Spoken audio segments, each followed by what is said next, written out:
So, ngayon guys, ay mag-prepare ako ng chuck roast for dinner. Kailangan ko siyang ilagay sa crock pot at kailangan siyang maluto for 6 to 8 hours. Oops, nagaano yung aking camera. So, ito yun siya guys, ang aking piniprepare for dinner. So, ipat dry ko lang siya ng konti para hindi siya masyadong watery. And then, lalagyan ko lang siya ng asin.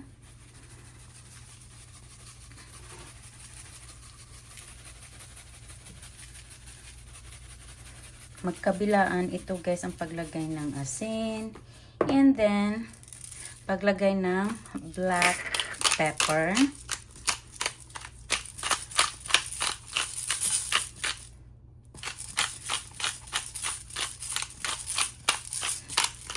I hope this will be enough. Actually, mahilig sa peppers yung asawa ko, especially sa black pepper. So, yan siya. Magkabilaan ito guys, ang paglagay ng asin at saka ng black pepper. So, ito na nga siya guys, ang aking chuck roast at akin itong isi-sear for 4 minutes each side. Actually, itong pot na ito, itong casserole na ito or wok, papalitan na ito guys kasi kung mapapansin nyo, umuumbok sa gitna.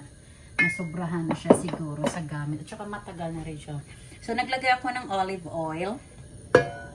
Hintayin lang natin na uminit siya. And then, ilalagay natin ang ating karne. So, ito na nga. Ating ilagay ang ating beef. Ang kapal niya, diba? Kaya nga siya nakapal para ilagay siya sa ating crock pot mamaya. So, isi-sear natin siya ng 4 minutes.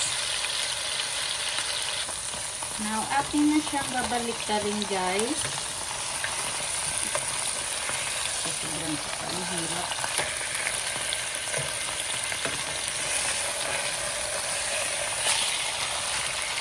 So, isi-stir natin ulit ito, yung kabila ng another 4 minutes. At saka, mamaya, pag natapos na natin siyang i-sear, ililipat natin siya sa ating crock pot. Now guys, tapos na. Atin ang patayin ang apoy. At atin na itong ililipat sa ating crock pot. So, ito yung ating crock pot. Ang ginawa ko guys, ay ininit ko na siya para hindi na ako mahirapan magpainit mamaya pag nilagay ko na yung ating karne. Ngayon, ang gagawin natin, ililipat nga si karne.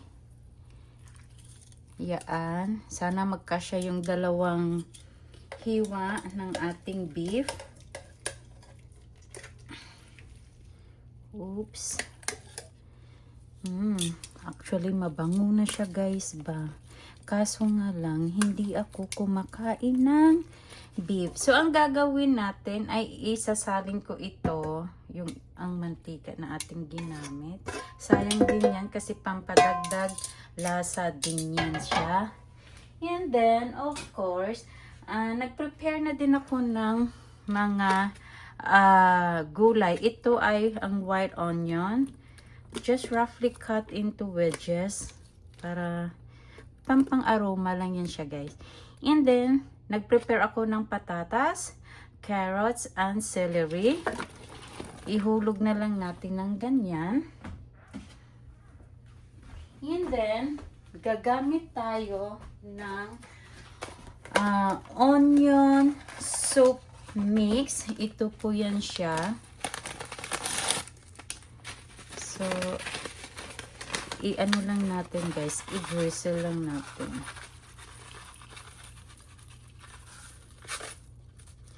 And, maglalagay tayo ng isang cup of water.